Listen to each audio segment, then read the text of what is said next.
Doctor गुरु, आपसे शुरू करती हूं। तो कुल मिलाकर इतनी मेहरबानी कुमारी शैलजा पर, और इतनी मेहरबानी है कि सब इकट्ठे ऑफर देते हुए दिख रहे हैं, तो इस ऑफर में प्योर ये कैलकुलेशन है पॉलिटिक्स का, मैथमेटिक्स, दलित वोट, दलित चेहरा, सिंबल पॉलिटिक्स। गरिमा जी, आपको और पैनल में उपस्थित सभी वरिष्ठ साथियों को हमारा प्रणाम। गरिमा जी, हम आपका आभार व्यक्त करते हैं क्योंकि आज तक गरीब, दलित, वंचित, शोषित, पीड़ित राजनीति के मुख्यधारा में उनको मानते थे, नहीं मानते थे, लेकिन कम से कम आप निरंतरता से इस विषय पर डिबेट चला करके ये इस बात को स्वीकार करती हैं कि सत्ता का विस्तारीकरण और सत्ता का विकेंद्रीकरण आज दलित पिछड़ों के पक्ष में हो रहा है। बहुत लोग नहीं स्वीकार करते हैं, जो कि अनेक कारणों से नहीं करते हैं। बहुत अच्छा विषय उठाया आपने। और गरिमा जी, दलितों को सिंबल के रूप में उपयोग करना, आज शपथ हुई है दिल्ली में, दिल्ली की सरकार ने शपथ लिया है और बहुत दुख होता है गरिमा जी, हृदय से बहुत दुख होता है जब जो व्यक्ति पीछे बाबा साहब अंबेडकर की तस्वीर लगाता है और जब शपथ ग्रहण का मौका मिलता है, जब ऐतिहासिक मौका मिलता है कि दलित समाज के व्यक्ति को मुख्यमंत्री बनाया जा सकता था, वो व्यक्ति नहीं बनाता है। नंबर 2, मौका मिलता है आपको कि दलित समाज के व्यक्ति को आप अपनी कैबिनेट में जगह दें, एक दलित समाज का मंत्री, मात्र एक दलित समाज का व्यक्ति मंत्री बनता है अरविंद केजरीवाल जी की सरकार में। वही अरविंद केजरीवाल जी जो पीछे बाबा साहब अंबेडकर की फोटो लगाते हैं। आप संकेतों की बात कर रही थी, आप सिंबल्स की बात कर रही थी, इसलिए मुझे लगा कि यह बताना आवश्यक है।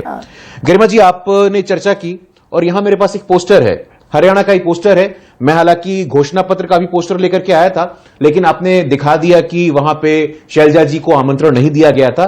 पिछले विधानसभा चुनाव में शैलजा जी आई थी। तो बार बार जानबूझ के दलित समाज की महिलाओं के प्रति ऐसी असंवेदनशीलता, उनके साथ इस प्रकार का अन्याय, उनको 2019 में पार्टी का अध्यक्ष घोषित किया गया था, लेकिन बिना कारण बताए उनको पार्टी के अध्यक्ष के पद से हटा दिया गया था। गरिमा जी, कोई ना कोई तो सवाल करेगा ना। बिल्कुल, लेकिन ये गुरु, ये सवाल चुनावी मौसम में, अगर आज गुरु, मैं जानती थी आप इस पॉइंट पर आएंगे, and that is a fair point. भाई पॉलिटिक्स है, लेकिन कुमारी शैलजा आज से नाराज नहीं है। भाई कुमारी शैलजा तो 2019 में भी अलग रैलियां कर रही थी। कुमारी शैलजा ने 2024 के चुनाव में भी अपनी अलग यात्राएं निकाली, उसमें ना हुड्डा की तस्वीर थी, ना उदय भान की तस्वीर थी। ये आज बिल्कुल on the verge of election आपको याद आया शैलजा के साथ, वहां गलत हो रहा है। प्योर पॉलिटिक्स, साम दाम दंड भेद की। भाई 17 सीटें आरक्षित हैं और 4 सीटों पर प्रभाव है कुमारी शैलजा का, भुना लीजिए इस बहाने। नहीं गरिमा जी, ये आपका इंटरप्रिटेशन हो सकता है, ऐसी आपकी व्याख्या हो सकती है, बीजेपी के बारे में आपकी राय ऐसी हो सकती है और आप बिल्कुल स्वतंत्र है इस राय को रखने के लिए। जहां तक भारतीय जनता पार्टी की बात है, मैंने पहले भी कहा है कि भारतीय जनता पार्टी की दृष्टि से दलित समाज महज एक वोट बैंक नहीं है, एक थॉट बैंक है। दलित समाज क्या चाहता है, दलित समाज के एस्पिरेशंस क्या है, दलित समाज का सत्ता में भागीदारी, सत्ता में प्रतिनिधित्व कितना हो और ये कैसे पिछले 10 वर्षों में ऐतिहासिक रूप से बढ़ा है। ऐसा हम नहीं कहते हैं, अमिताभ तिवारी जी बैठे हैं, लोक मत CSDS का सर्वे है जो निरंतरता से कहता है कि 44% तक दलित समाज का जो मतदान था वो भारतीय जनता पार्टी के पक्ष में हुआ है। जहां तक कुमारी शैलजा का विषय है और पिछले विधानसभा चुनाव और इन विधानसभा चुनावों में अंतर क्या है, गरिमा जी ये बताना चाहते हैं। पिछले विधानसभा चुनाव के घोषणा पत्र के कार्यक्रम में शैलजा जी मौजूद थी, इस बार शैलजा जी मौजूद नहीं है।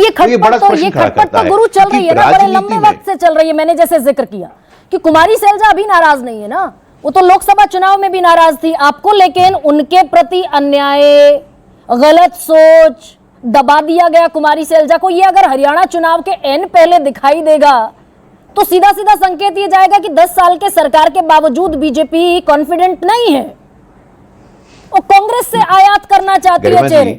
खुला ऑफर कुमारी शैलजा को।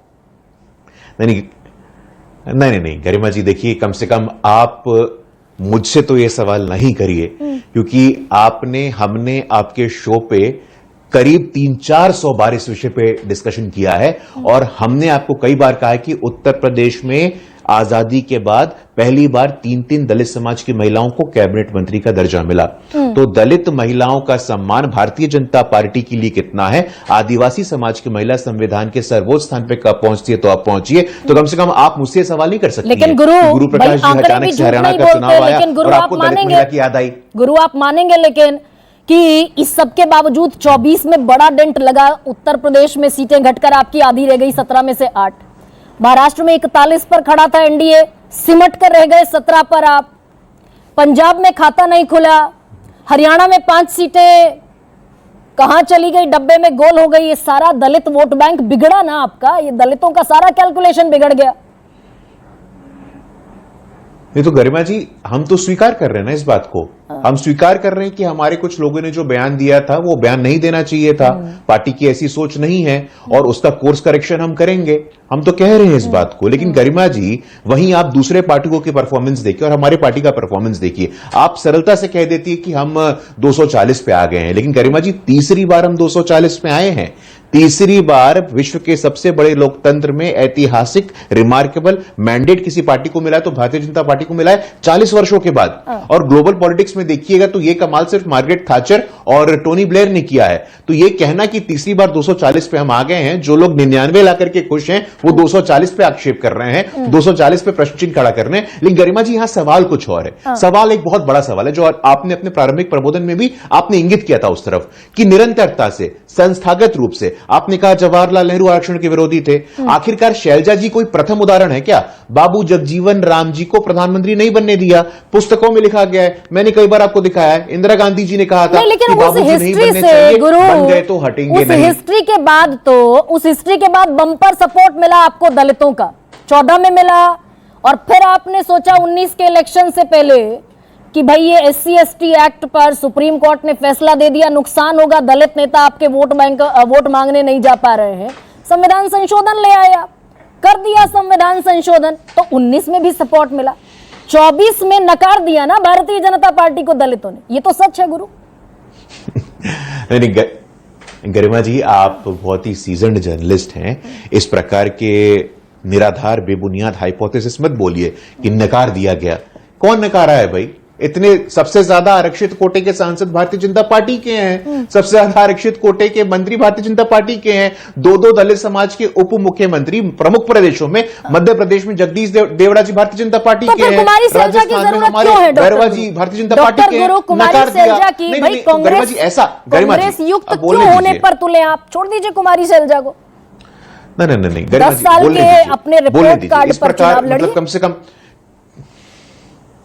तो गरिमा जी, कम से कम इस प्रकार के बेबुनियाद, निराधार, इलॉजिकल हाइपोथेसिस की अपेक्षा हम आपसे नहीं रखते हैं कि दलित समाज ने कंप्लीटली नकार दिया। आज भी चिराग पासवान हो, जीतन राम मांझी हो, कहां मंत्री हैं, तो वहां जाने की आवश्यकता नहीं है। जहां तक कुमारी शैलजा जी का विषय है, जैसा कि मैं पहले भी कह रहा था, जगजीवन राम का उदाहरण हो, बाबा साहेब अम्बेडकर का उदाहरण हो, सीताराम केसरी का उदाहरण हो, दामोदरन संजीवैया का उदाहरण हो, और बहुत अच्छा हम लोग डिबेट कर रहे हैं आज। गरिमा जी, आज भोला पासवान शास्त्री जी की जन्म जयंती है। आपको पता है भोला पासवान शास्त्री जी कौन थे? भोला पासवान शास्त्री जी बिहार के प्रथम मुख्यमंत्री थे। और भोला पासवान शास्त्री जी को भी जिस प्रकार से कांग्रेस पार्टी ने अपमानित किया था, प्लेस होल्डर चीफ मिनिस्टर बनाया था, 3 बार मुख्यमंत्री बनाया था, कभी 1 हफ्ते के लिए, कभी 1 महीने के लिए, कभी 2 महीनों के लिए। तो कांग्रेस पार्टी का फेहरिस्त है जगजीवन राम, बाबा साहेब, शैलजा जी हो, दामोदरन संजीवैया हो, भोला पासवान शास्त्री हो, सीताराम केसरी हो, ये फेहरिस्त है। कांग्रेस पार्टी का कैरेक्टर ऐसा है जो नव संबंधवाद को दिखाता है। कांग्रेस के लिए तो बहुतेरे सवाल हैं ही, लेकिन गुरु बड़ा पीठ ठोक लेते हैं आप अपनी। सच है ना, उत्तर प्रदेश में घटकर सीटें आधी रह गई, और मैं सिर्फ आरक्षित सीटों की बात कर रही हूं, हाँ या ना में जवाब देते जाइएगा। SC की सीटें 17 थी, 17 की 17 थी आपके पास 2014 में, घटकर 8 रही कि नहीं रही? रह गई ना। महाराष्ट्र में आप 41 से 17 पर आए ना, हरियाणा में 10 से 5 पर आए ना। गरिमा जी, हम तो 2 थे, 2 से 182 पे आए, 182 से 274 पे गए, 303 पे गए, 240 पे आए हैं, फिर 300 के पार चले जाएंगे।